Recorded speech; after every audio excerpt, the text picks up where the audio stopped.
जय शनिदेव भक्तों, मनु भैया जी का प्रणाम स्वीकार करें। तो आज हम माता की तरंग लेकर आपके पास आएंगे, माता की अनूठी भक्ति लेकर आपके पास आएंगे।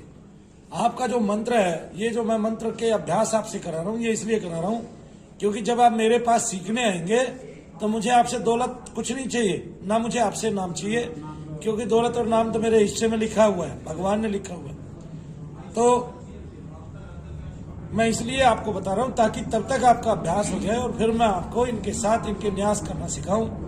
और वो न्यास किस तरह सीखना है कि आप देवता में एकीकृत होकर देव कार्य ही कर सके सारी दुनिया में रहकर, इसलिए न्यास सीखना है। तो अभी मैं केवल आपसे जप कराता हूं, और जप का हिस्सा ये आता है, फल ये आता है कि बार बार वहां से आपके द्वार खुलते हैं और आपको लाभ मिलता है।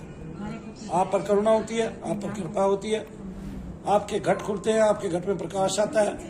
आज भी आपने देखा होगा, एक गुड़िया आई, उसने अभी 1 घंटे पहले की वीडियो है, 2 घंटे पहले की वीडियो है, उस बच्ची ने अपने अनुभव शेयर किए कि उसके तत्वों के रंग खुल गए हैं, घाट खुल गए, उसके कपाट खुले और उसको बहुत सारी चीजें दिखने लगी। तो इस तरह से आपका जो दिव्य दर्शन है वो खुल जाता है। ये दिव्य दर्शन आपकी स्पूर्णा दृष्टि से अलग होता है, विभिन्न होता है और रियल होता है। स्पूर्णा दृष्टि में बहुत कुछ रियल भी नहीं होता और कुछ होता है, एक हिस्सा होता है, एक पार्ट होता है कि आप 30% तक ठीक देख पाते हैं, ठीक है ना। लेकिन उसके साथ साथ फिर बहुत सारे लोग कल्पनाएं करने लगते हैं, जिसका बाद में जाकर बहुत हानि और नुकसान होता है। तो लेकिन ये जो दृष्टियां हैं ये हवन करने से कभी नहीं खुलती है, एक बात तो ये बता दूं मैं आपको, ठीक है। और कोई ये सोचे कि मैं किसी से ईर्ष्यावश कह रहा हूं, ऐसा नहीं है। क्यों? क्योंकि अगर ऐसे दृष्टियां खुलती है हवन करने से तो एक पंडित तकरीबन रोज ही हवन करता है, और हवन करने से प्रेत भी नहीं मरते और ना आपकी पितृ समस्या हल होती है। पितृ समस्या हल कब होती है? जब आपने लंबा जप किया और फिर उसके बाद उस जप का यज्ञ किया, यानी कि हवन किया, दशांश आदि, हवन मार्जन आदि, तर्पण आदि किया, तब जाके पितरों की जो है ना कहीं तक आपकी समस्या हल होती है। लेकिन पितृ समस्या के लिए हमने एक बहुत ही भारी उपाय खोज लिया है, जिसको हम दीपदान की क्रिया बताते हैं। अगर आप उसको करेंगे तो आपके घर पे रह के ही आपके जो करोड़ों लाखों रुपया लगने हैं वो खत्म हो जाएंगे, और इस तरह से आप घर पर बैठकर ही अपने पितरों की मुक्ति करा सकते हैं। तो पितरों की मुक्ति हुई सहज, आसान हुई, दुनिया में सबसे आसान, दुनिया में सबसे सहज, और देवता आपका कार्य करता है, शनिदेव महाराज आपका कार्य करते हैं, आपके पितरों को शांति देते हैं, मुक्ति देते हैं। इसके अलावा जैसे उनको शांति लाभ मिलता है, आप देखते हैं आपको आराम पड़ गए, और वही उदाहरण दीपदान की क्रिया में आ भी रहे हैं। पहली बात तो ऐसी बहुत सारी क्रियाएं हैं जो मैं देवताओं के आदेश से बीच बीच में करता रहता हूँ। लोग पूछते हैं आप बीच बीच में क्यों करते हैं? तो भाई पहली बात तो मैं आपको एक बात बता दूं, भाई जी हनुमान प्रसाद पोद्दार जी जो है बीच बीच में आदेश लिखते थे, भगवान के द्वारा दिए गए, उनसे बीच बीच में बड़े ही महान साधक गण मिलने भी आते थे सूक्ष्म रूप से, सूक्ष्म जगत के, और वो उनको उपदेश देते थे, आप अभी ये क्रिया कराएं, अब ये कार्य कराएं, अब ये कार्य कराएं। लेकिन कुछ लोग ऐसे होते हैं जो ये सोचते हैं कि ये अपने आप से लोगों को भ्रमित करने के लिए इस तरह के उपाय बताते हैं, और हर लोगों को नया, हर 6 महीने में, हर 4 महीने में लोगों को कोई नई चीज चाहिए, लोगों को हिलाए रखने के लिए ऐसा कार्य करते हैं। हिलाएगा वो जिसको लोगों की सेवा की जरूरत होगी, मुझे नहीं है, ना किसी के धन की पहले जरूरत थी, ना बाद में, ठीक है ना। मैं अपना कार्य बखूबी करना जानता हूं और बखूबी करता हूं। एक बात। दूसरा जो मंत्र है आज का वो है ओम ऐं ह्रीं क्लीं चामुंडाय विच्चे ओम। ओम ऐं ह्रीं क्लीं चामुंडाय विच्चे ओम। इसको बोलते बोलते आपने दुर्गाय नमः, दुर्गाय नमः, दुर्गाय नमः 3 बार मन ही मन पे बोलना। ये मित्रों, दोस्तों और भाइयों और बहनों, माताओं, ये मैं आपको बता देता हूं, आप जो मेरे साथ अभ्यास कर रहे हैं बहुत ही ऊंचा अभ्यास है। एकदम से आनंदमय कोश में आप प्रविष्ट हो जाते हैं और चिदाकाश में उड़ने लगते हैं, ये बात याद रखिएगा। आत्मा जो है, जीवात्मा जो है, इस शरीर में, इस शरीर के माध्यम से प्राण का सहारा लेकर स्थूल होती है, और स्थूल भाव को ग्रहण करती हुई उसमें मन, बुद्धि, अहंकार और प्राण इनमें सबसे ऊपर है। प्राण मन से भी ऊपर है, लेकिन मन जो है वो आपको ईश्वरीय सत्ता के बिल्कुल करीब लेकर जाता है, क्योंकि मन के जरिए ही हम, और मन के स्थिर होते ही और मन के सूक्ष्म होते ही हम उस चीज को पा लेते हैं। हालांकि प्राण जब सूक्ष्म होता है तो मन अपने आप सूक्ष्म हो जाता है, और मन जब सूक्ष्म होता है तो प्राण भी अपने आप सूक्ष्म हो जाता है। जो मन सूक्ष्म होता है वो भक्त लोगों का होता है, प्राण जो सूक्ष्म होता है वो योगी लोगों का होता है।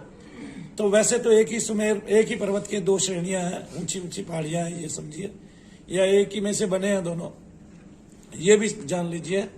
तो इस तरह से मन और प्राण जो है वो संपृक्त आपके जो है वो स्थिर होंगे, और स्थिरता में समाधि है, स्थिरता में आनंद है, स्थिरता में सारे कोश है। तो विज्ञान में कोश खुलता हुआ मनो में आनंद में आप पहुंच जाते हैं इस तरह से, और आपको पहले ही दिन से इस तरह के अनुभूतियां होने लगती हैं। लेकिन वो माता का चोर है जो मुझे आज के अनुभव नहीं बताएगा, आज क्या किया आपने वो नहीं बताएगा। 9:30 से 11 बजे तक आपका जप चलेगा, 9:30 बजे से 11 बजे तक आपका जप चलेगा।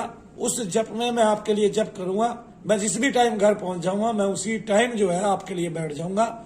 उसके बीच में यानी कि 8 बजे से लेके और 11 बजे तक कितने भी व्यक्ति जाप कर सकते हैं। जितने माता का ये जप करेंगे उतनी उनकी अनुभूतियां सिद्ध होंगी, और कोई 8 से 11 बजे तक भी जप कर सकता है। मंत्र मैंने आपको बता दिया है, ओम ऐं ह्रीं क्लीं चामुंडाय विच्चे ओम, और मैं पूरे मंत्र को बोलता हुआ मन ही मन में, और मन ही मन में देखता हूं उसके ऊपर कितनी बार दुर्गाय नमः ओम बोला जा सकता है या ओम दुम दुर्गाय नमः बोला जा सकता है। ठीक है, वैसे मैंने एक बार अभ्यास किया था और मेरा अभ्यास पूर्ण भी हुआ था, लेकिन पूर्ण रूप से वो अगर ओम आगे लगाते हैं, ओम पीछे लगाते हैं तो 2 बार बोला जाएगा, और अगर ओम नहीं लगाते हैं, दुर्गाय नमः दुर्गाय नमः दुर्गाय नमः बोलते हैं तो 3 बार बोला जाएगा।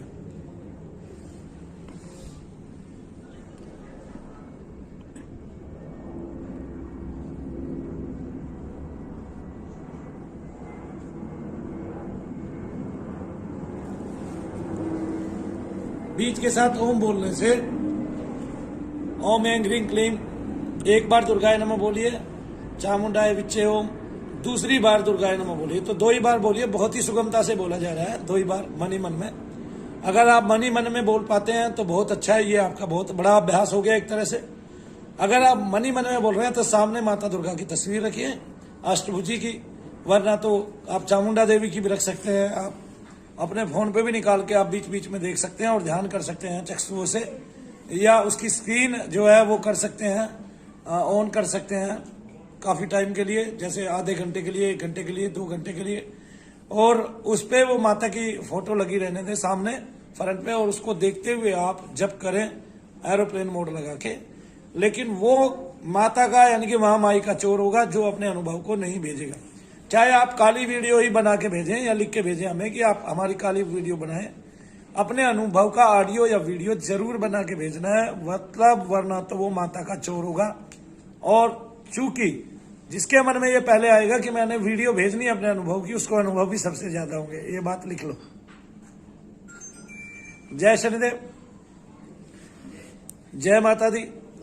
ओम ऐं ह्रीं क्लीं चामुंडाय विच्चे ओम, दुर्गाय नमः ओम दुर्गाय नमः ओम, ये 2 बार ऊपर बोलना है, और फिर आपने मनोमय कोश को पार करते हुए आनंदमय कोश की तरफ प्रगति करनी है, प्रविष्टि करनी है।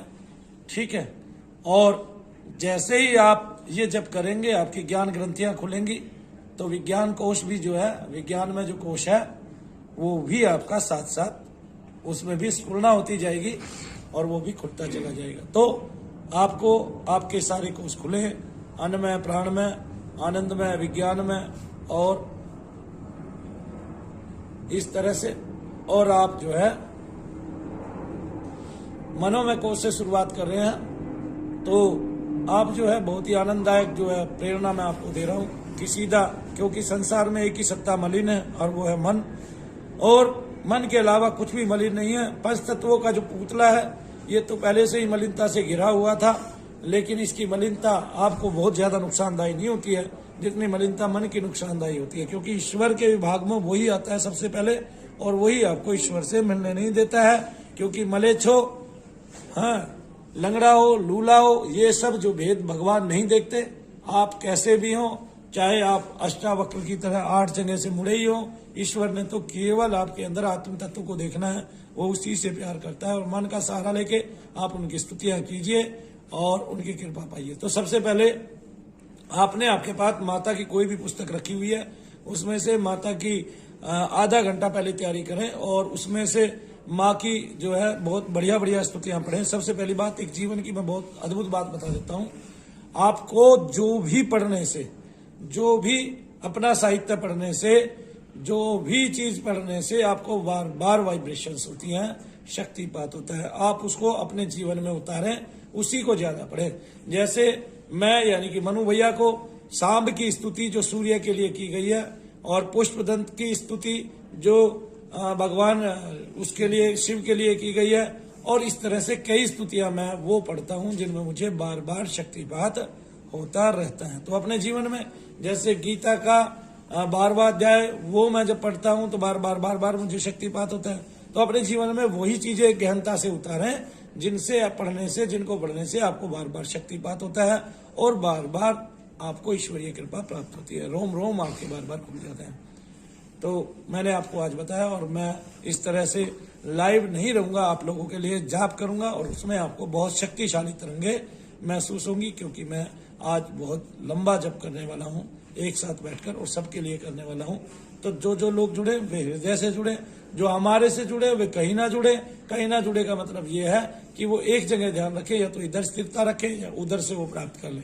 जो हमारे से जुड़े वो सब कहीं जगह से छोड़ दें, क्योंकि हमारे अनुभव अलग हैं दुनिया से, और सारी दुनिया में जितने भी महात्मा हैं उनकी ये पत्ती नहीं है, हमारी ही ये पत्ती है। हमारी पत्ती दुनिया से अलग है। दुनिया से अलग यूं है क्योंकि ये हमने अनुभूत किया है। सारे महात्मा जो जप बताते हैं उनसे हमारा जप अलग है। हम 5 से 6 जगह जप कराते हैं। आपके मन से जप कराते हैं, सूक्ष्म मन से जप कराते हैं, महामन से जप कराते हैं। 2 जगह आप ऐसे जप करते हैं। तीसरा, आप जो चक्षु से भगवान के पग से लेके और मुख कमल तक देखते हैं, तो तीसरा जप ये हमारा आता है। और चौथा जप आपका आसन है जिसपे आप स्थिर होकर एक जगह बैठते हैं, ये चौथा जप है। इस तरह से मैं 6 जगह जप करता हूँ। बाकी जो वेद है वो बाद में खुलते हैं, क्योंकि अभी आप ऐसे जप ना कर सकते हैं, क्योंकि अभी तो आपका मन ही मन में 2 जगह जप सिद्ध नहीं हुआ है। और जब मन ही मन में आप ऊपर नीचे 2 जगह एक साथ ओम नमः शिवाय ओम बोलते हुए, ऊपर 4 बार या 3 बार राम राम बोलते हुए आप कर लेते हैं, तभी आपका मानसिक जप संभव हो पाता है। वैसे मैं अभी बोल रहा था और बोल के साथ साथ करके भी आपको देख रहा था, अपने आप को विशद कर रहा था, देख रहा था क्या वो होता है कि नहीं होता है। आपके साथ बात कर रहा हूँ तो मैं ओम नमः शिवाय ओम का जाप कर रहा था, और वो करता ही रहता हूँ वैसे तो मैं कोई ना कोई जप। और लेकिन इस बार और आज, प्रिय भक्तों, आज शनिवार का दिन था। आज मैंने बहुत दिनों बाद शनिश्चर देवता के लिए पूरा दिन जप किया है, और साथ में हनुमान जी का जप किया है। तो ऊपर नीचे 2 जप मैंने चलाए रखे हैं आज पूरा दिन, और लोगों के लिए मैंने प्रार्थना की है। तो इस तरह से आप जप कीजिए, आपको लाभ होगा। बाद में जब आप दीर्घ काल तक इस तरह जप करेंगे, आपकी कई प्रकार की दृष्टियां खुलेंगी।